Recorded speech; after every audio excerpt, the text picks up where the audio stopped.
성경 복음서에 보면 예수님께서 놀라시는 기록이 두 번 나옵니다. 첫 번째는 당연히 믿음을 가져야 할 사람들이 믿지 않는 것을 보고 놀라셨습니다. 마가복음 6장에 가서 보시면 예수님이 고향 나사렛 회당에서 가르치십니다. 많은 사람이 그 가르침에 놀랐지요. 그러면서도 예수님의 메시아 되심과 그 말씀을 믿지 않았습니다. 믿지 않은 정도가 아니라 마가복음 6장 3절에 가서 보시면 이 사람이 마리아의 아들 목수가 아니냐 하고 예수를 배척한지라, 이렇게까지 표현을 하고 있습니다. 예수님은 더 이상 그곳에서 권능을 베풀 수 없었습니다. 그리고는 고향 나사렛을 떠나시게 됩니다. 그때 마가는 예수님의 반응을 이렇게 기록하고 있습니다. 6절에 가서 보시면 그들이 믿지 않음을 이상히 여기셨더라. 가장 잘 믿고 가장 잘 깨달아야 할 사람들이 가장 가까이에서 지혜의 말씀, 권능의 말씀을 경험하고도 예수님을 배척하고 믿지 않는 것을 보고 놀라셨다. 첫 번째 등장하는 표현이고요. 두 번째는 반대로 당연히 안 믿을 것 같은 사람이 깊은 신앙을 가지고 있음을 발견하시고는 놀라시는 경우도 있었습니다. 오늘 본문에 등장하는 백부장의 경우가 그렇죠. 가버나움의 백부장은 유대인도 아니었어요. 로마인인 이방 사람입니다. 게다가 직업이 유대인을 압제하고 통제하기 위해서 온 군인이었습니다. 백부장이라고 했으니까 당시 100명의 부하를 거느리고 있는 지휘관이었어요. 그 당시에는 인구가 많지 않았는데 100명의 부하를 거느렸다. 오늘날로 말하면 고급 장교라고 할 수가 있습니다. 그는 신앙생활과 잘 어울릴 수 없는 악조건을 두루 갖춘 사람이라고 할 수 있어요. 그럼에도 불구하고 이 백부장은 유대인이 가지지 못한 놀라운 믿음을 예수님께 보여주었습니다. 그때 예수님은 놀라셨다라는 표현을 하고 있지요. 마땅히 믿어야 하는 자기 동족과 자기 고향 사람들, 그리고 유대인들이 주님을 믿지 않을 때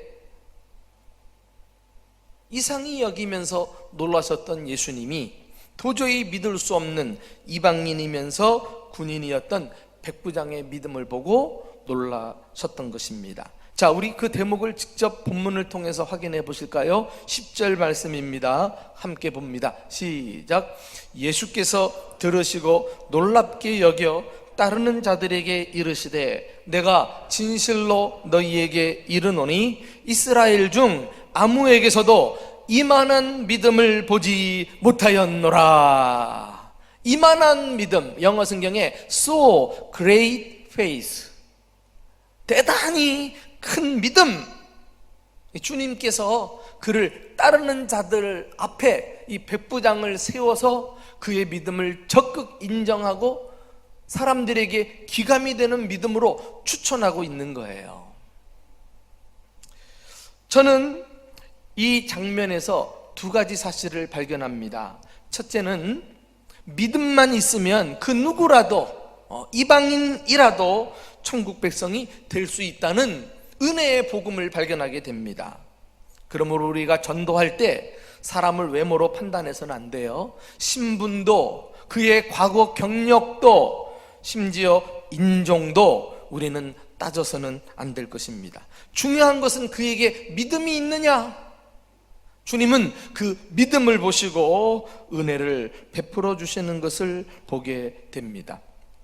두 번째 깨닫는 사실은 이렇게 믿음은 중요한 것이지만 그 믿음의 그릇만큼, 용량이라 그러죠. 믿음의 크기만큼 하나님께서 그 사람에게 은혜를 베푸신다는 사실을 또한 우리는 배우게 됩니다.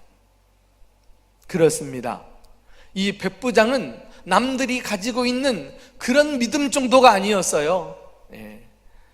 정말 대단하고 큰 믿음을 가지고, 그래서 예수님이 놀랄 정도였으니까요. 여러분, 우리도 기왕 믿는 거 백부장이 소유했던 믿음처럼 이만한 믿음 가지고 믿어야 하지 않을까요? 과연 예수님을 놀라게 한 이만한 믿음은 구체적으로 어떤 믿음이었을까요? 이 백부장을 통해서 이 믿음을 함께 살펴보기를 원합니다. 이만한 믿음은 첫째로 사랑의 마음을 가진 믿음이라고 할 수가 있어요. 자, 우리 한번 오늘 본문 5절 6절 말씀을 같이 읽어보실까요? 시작. 예수께서 가버나움에 들어가시니 한 백부장이 나와 간구하여 이르되 주여, 내 하인이 중풍병으로 집에 누워 몹시 괴로워하나이다. 백부장은 지금 자신을 위해 예수님을 만나러 온 것이 아니에요. 자기 가족이 병들었기 때문에 도움을 받으려고 온 것도 아닙니다. 단지 하인이 중풍병으로 괴로워했기 때문입니다. 종이에요, 종. 로마 시대의 종이란 주인이 마음대로 처분할 수 있는 물건과 도구에 지나지 않았습니다. 때리고 싶으면 때리고, 굶기고 싶으면 굶기고, 버리고 싶으면 버리고, 죽이고 싶으면 죽이고, 마음대로 사고 팔고 했으니까요. 당시 종은 주인의 재산에 속했기 때문에 주인이 자신을 짐승처럼 취급을 해도 아무런 법적인 권리를 주장할 수 없었습니다. 또 백부장은 앞서 말씀드린 대로 사람을 죽이는 군인이었어요. 어떻게 하면 남의 나라에 쳐들어가서 사람을 효과적으로 죽이고 착취할 수 있는지 항상 연구하고 연습하는 그런 집단에 속한 사람이었습니다. 한마디로 사랑과는 거리가 먼 잔인한 사람이었습니다. 그에게서 우리는 자비를 기대할 수가 없습니다. 그러나 본문에 나오는 백부장은 여느 군인들과 달랐어요. 종을 사랑으로 대해 주었습니다. 그것을 어떻게 알 수 있습니까? 오늘 본문에는 백부장이 내 하인이 중풍병으로 몹시 괴로워합니다, 이렇게 단순하게 표현하지만은 동일한 기적사건을 기록하고 있는 누가복음 7장 2절에 가서 보시면 어떤 백부장의 사랑하는 종이 병들어 죽게 되었더니 이렇게 표현하고 있어요. 여러분, 중풍병은 아주 고치기 어려운, 주변 사람들까지도 힘들게 만드는 병입니다. 아무 쓸모짝이 없어졌다고 해서 그런 종은 버려도 누구 하나 탓하지 않을 시대예요. 그러나 백부장은 그 종을 사랑했던 것입니다.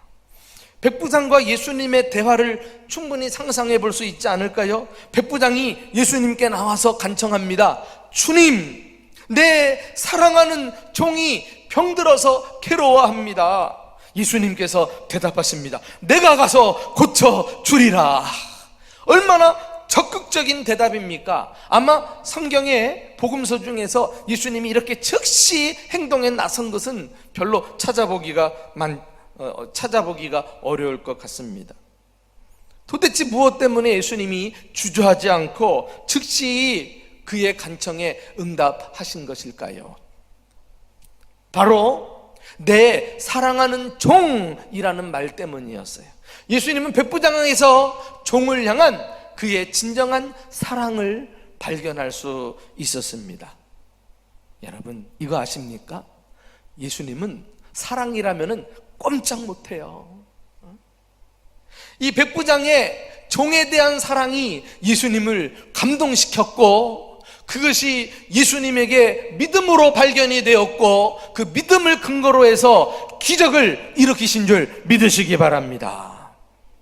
사랑하는 교우 여러분, 우리는 기도하면서 응답받길 원합니다. 내 문제가 해결되기를 원하고, 하늘문을 여시고 주님이 축복을 쏟아부어 주시기를 기대합니다. 그러나 우리가 주님 앞에 나올 때 잊지 말아야 될 것 한 가지가 있어요. 먼저 예수님께 사랑을 내놓으셔야 합니다. 예수님께 내 사랑이 담긴 믿음을 보여주어야 합니다. 그냥 믿음 가지고는 안 된다니까. 반드시 그 안에 예수님을 꼼짝 못하게 하고 마음에 감동을 일으킬 만한 사랑으로 주님 앞에 나와 그 사랑을 내어드려야 해요.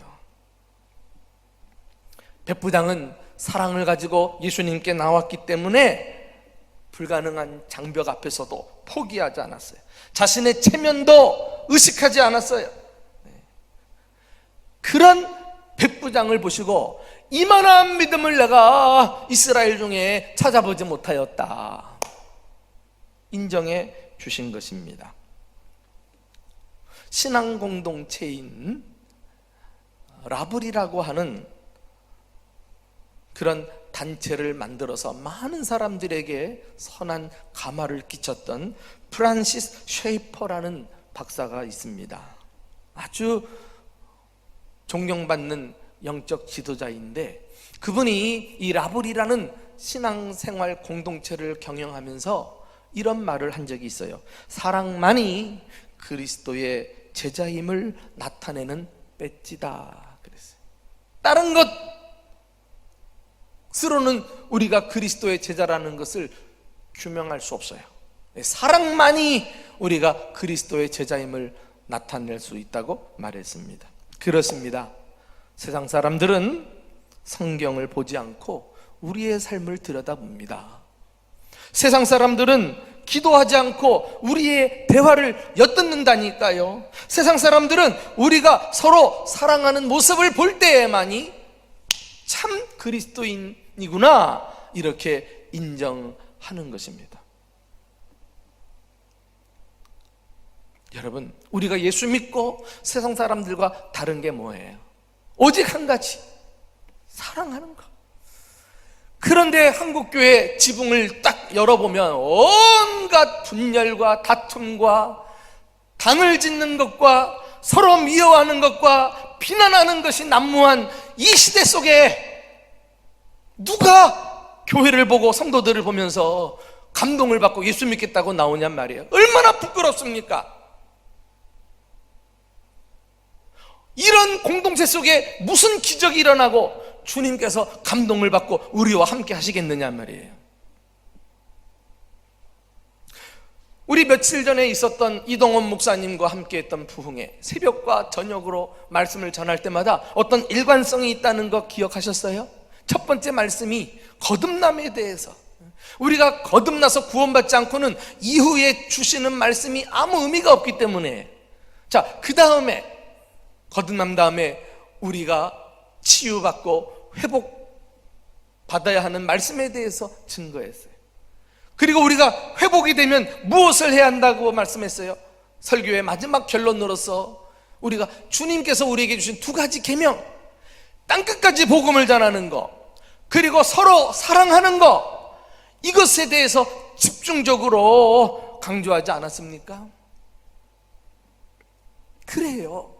우리가 서로 사랑하는 것은 그리스도인으로서 양보할 수 없는 위대한 새 계명인 것입니다. 교회는 이 계명을 실천하는 공동체예요. 그리고도 예수 믿는 사람들이 함께 모여 서로 미워하고 서로 분열하고, 야, 이것은 주님의 몸을 갈갈이 찢는 것과 똑같은 거예요. 있을 수 없는, 우리가 깨닫고 생각하면 너무나 부끄러운 신앙생활이었어요. 한국교회가 다 이런 차원에 병들어 있는 거 아십니까? 그러니 교회의 힘이 약해지고 주님은 버젓이 살아 계시지만 능력이 나타나지 않고, 우리가 심각하게 우리 믿음의 진위를 들여다보아야 할 것입니다. 사랑의 마음이 담겨진 믿음, 이 믿음 때문에 백부장의 요청은 주님에게 받아들여졌고 주님은 즉각 기적을 나타내 주셨던 것입니다. 부디 우리가 오래 믿을수록 더 마음속에 따뜻함과 친절함과 자비와 인애와 사랑으로 충만해서 누구든지 나를 보면 사람들이 막 감동받고 가까이 몰려들고 말이죠. 왜? 사랑을 느끼니까. 이런 장로님들, 이런 권사님들, 이런 집사님들, 이런 모든 성도들이 될 수 있기를 예수님의 이름으로 축원합니다. 두 번째, 이만한 믿음은 겸손히 자신을 낮추는 믿음이에요. 백부장은 식민지에 파견된 로마 장교였습니다. 그의 지위와 권세를 보면은 부하를 시켜서 예수님을 데려오라고 해도 되어요. 로마 장교가 유대 청년 한 사람쯤 부르는 것은 어려운 일이 아니었어요. 그럼에도 불구하고 그는 자신의 지위를 내려놓고 종 문제 하나로 예수님께 찾아왔습니다. 그의 겸손은 7절, 8절에서 더욱 확실하게 드러나고 있어요. 우리 한번 다 같이 읽어보시겠습니까? 시작. 이르시되 내가 가서 고쳐주리라. 백부장이 대답하여 이르되 주여 내 집에 들어오심을 나는 감당하지 못하겠사오니 다만 말씀으로만 하옵소서. 그러면 내 하인이 낫겠산 옴나이다. 예수님께서 그의 부탁을 들어주시려고 이제 막 집으로 발걸음을 옮기려고 하는 상황입니다. 그때 이 백부장이 예수님을 부르는 호칭에서 그가 얼마나 겸손한 사람인가를 깨닫게 되어요. 주여! 이 주라고 하는 말은 로마 황제를 가르칠 때 쓰는 단어입니다. 큐리오스. 그는 로마 황제의 부하 아니겠어요? 상관입니다. 최고 상관으로서 이 백부장은 황제에게 충성했던 사람인데 예수님을 딱 믿고 나서 그 주인이 바뀌어져 버린 거예요. 그리고는 주님 앞에 겸손의 자세로 이야기합니다. 주여 내 집에 들어오심을 나는 감당하지 못하겠습니다. 이 말은 괜히 겸손한 척하는 게 아니에요. 진짜 자신의 마음이 그러한 것을 예수님 앞에 보여주고 있습니다. 당시 로마 군대의 장교 관사라고 하면 그 지역에서 가장 훌륭한 집 중에 하나였을 것이 틀림이 없어요. 그러나 차마 그 멋들어진 집이라도 주님을 모셔드릴 수 없다는 이런 자세를 가지고 겸손을 표현하고 있어요. 그는 은혜를 깨닫고 보면 예수님을 모실 수 없는 영적으로 초라한 자요, 형편없는 자요, 보잘것없는 자요, 자격이 없는 자임을 깨닫고 있었던 것입니다. 나는 항상 부족합니다. 주님, 나는 형편이 없고 주님 앞에 섰을 때 나는 자격 없는 보잘것없는 사람입니다. 어떻게 이런 누추한 곳에 우리 주님을 내가 드릴 수 있겠습니까? 이런 심정이에요. 여러분, 주님은 백부장의 중심을 알았어요. 그 마음속에 사랑이 있고 겸손하기까지 한 그의 중심을 보시고 예수님이 은혜를 베푸십니다. 우리는 어떻게 신앙생활을 하고 있습니까? 신앙의 온도가 점점 늘어나고 봉사하는 일도 점점 많아지면, 그래서 나름대로 열심히 하다 보면은요, 은근슬쩍 내 마음속에 이런 기대감을 가지고 시험 들 때가 있어요. 왜 사람들은 나를 알아주지 않나? 왜 나에게 이런 직분 저런 직분을 맡기지 않나? 하면서요, 자기 자신이 기대하는 대로 안 되면 이제 시험 듭니다. 교회를 떠난다 만다, 이렇게 교회가 혼란에 빠지는 일도 허다해요. 무엇이 문제예요? 자기 마음속에 나는 당연히 이래야 된다는 자만에 빠진 것이 중요한 문제가 아닐까요? 우리가 주님 앞에 어떻게 스스로 자격 있는 자임을 말할 수 있을까요? 우리는 항상 신앙생활 하면 할수록 부족하다는 마음을 가지고 살아야 하지 않을까요? 물은 높은 데서 가장 낮은 데로 흘러서 고이듯이 하나님의 은혜도 하늘 보좌로부터 흘러서 가장 겸손한 마음 속에 쌓이는 것입니다. 누가 나는 나 스스로 된 줄로 자신을 드러내며 믿을 수 있단 말입니까? 그건 믿음이 아니죠. 그건 자만인 거예요. 스스로 할 수 있다는 사람 앞에 무슨 기적이 일어납니까? 주님이 그냥 내버려 두시지. 잘한다는데.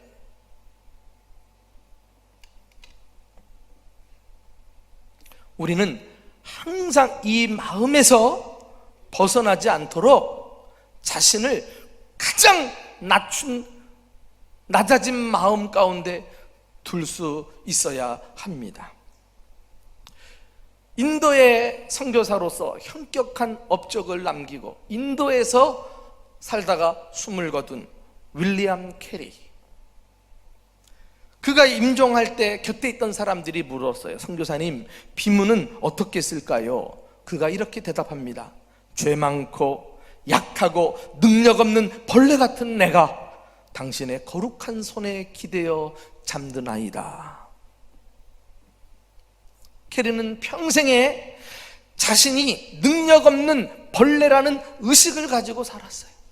나는 항상 주님의 은혜를 받을 수 없는 부적한 자요, 형편없는 자요. 그래서 더더욱 주님의 도우심을 간구하며 주님의 은혜로 살아갔던 사람이에요. 수많은 사람들이 존경하고 위대한 선교의 업적을 이루었지만 자기 힘으로 이루었다고 한 번도 자신을 드러내본 적이 없어요. 약하고 벌레 같은 내가. 여러분, 이것이 사도 바울의 마음하고 똑같지 않을까요? 사도 바울도 은혜를 체험하고 보니까 나 같은 것이, 나의 나된 것은 전적으로 하나님의 은혜입니다. 이 고백을 가지고 평생을 주를 위해 헌신했어요. 우리가 이 겸손을 배워야 하지 않을까요? 하나님은 이 겸손이 담겨진 믿음을 보시고 감동을 받으시고 하나님께서 오늘날도 기적을 일으켜 주실 줄로 믿습니다. 우리 대전중부교회 모든 구성원들은 하나님의 은혜 없이는 살 수 없습니다. 지금까지 살아온 거 전적으로 하나님의 도우심 때문입니다. 나는 주님 앞에 서기도 자격 없는 자입니다. 내 마음의 방에 주님을 모시기가 너무 누추합니다. 이 중심을 가지고 겸손하게 살아가는 저와 여러분 되시기를 주님의 이름으로 축원합니다. 그러면 주님이 역사하셔요. 그러면 교회 생활하면서 시험 들 일도 없어요. 주님만이 높임을 받으시면 되는 거예요. 마지막으로 이만한 믿음은 말씀을 온전히 신뢰하는 믿음입니다. 백부장은 오랫동안 장교 생활을 하면서 지휘관이 가진 그 권세와 그 지휘의 영향력을 알아요. 그리고 명령을 내릴 때 어떤 결과가 따라올 것이라는 것도 알아요. 수하의 부하들은 오로지 철저한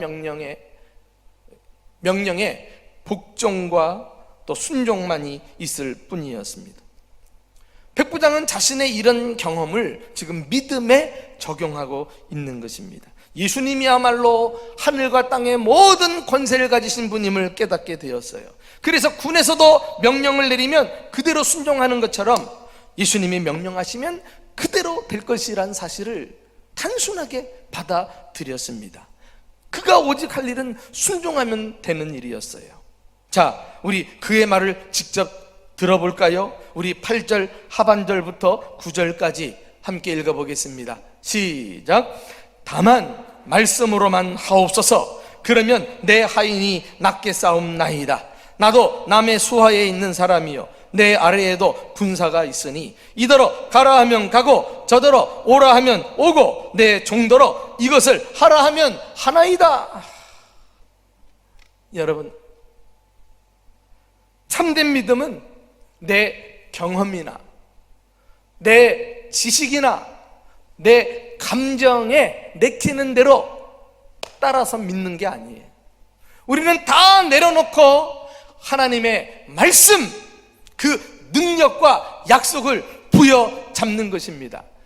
이 백부장의 믿음은 사랑도 있었고 겸손도 했지만은 궁극적으로는 주의 말씀을 온전히 신뢰하는 여기에 딱 집중되어 있던 것을 볼 수가 있어요. 다만 말씀으로만 하옵소서, 그러면 내 하인이 낮게 싸움나이다.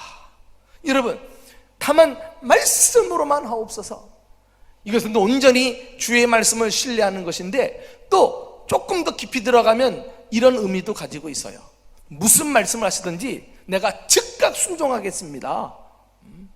즉각 순종하겠습니다. 나를 가라 하시면 가고 데리고 오라 하면 데리고 오고, 이렇게 주님 말씀에 전적으로 신뢰한다는 것은 순종하는 것을 포함하는 거예요. 순종하지 않는데 신뢰한다? 그건 신뢰하지 않는 거예요. 여러분, 오늘 이러한 백부장의 믿음에 대해서 예수님께서 어떻게 응답하셨습니까? 우리 13절 말씀을 다 같이 읽어보실까요? 자, 시작.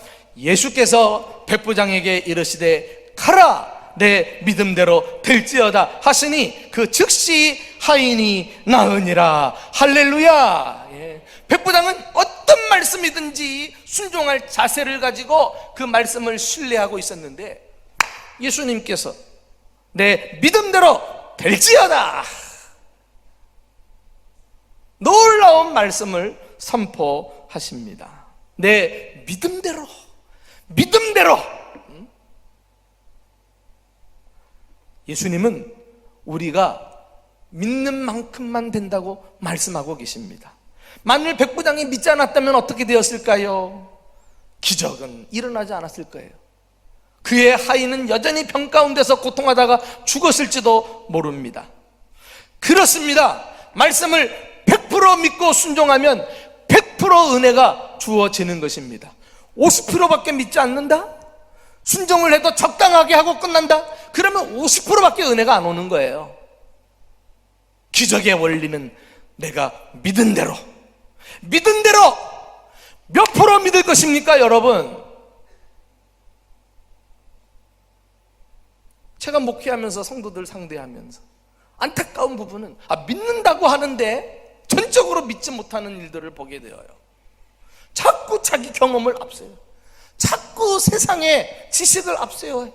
세상 거 끌어다가 교회의 일까지도 적용하려고 그래요.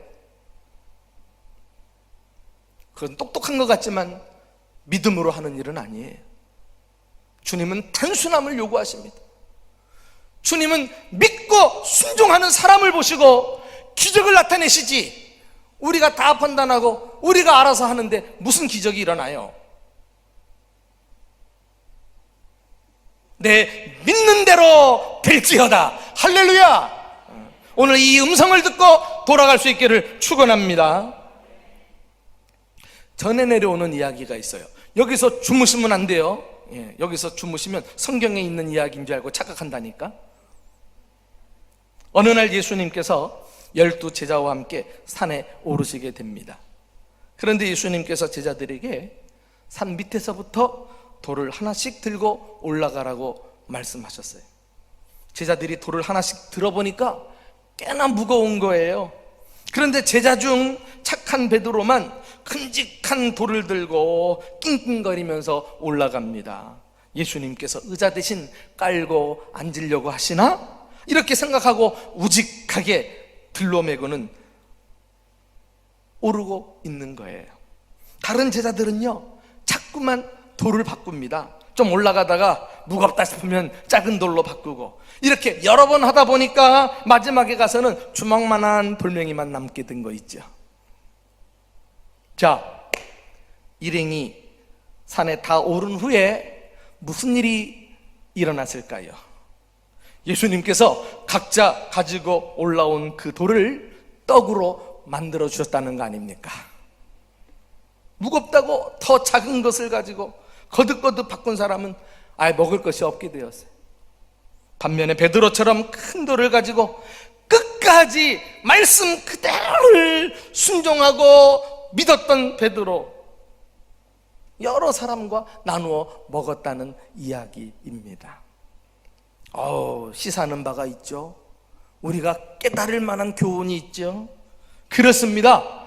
주님 말씀하시면 무조건 믿고 그대로 순종할 수 있기를 주님의 이름으로 축원합니다.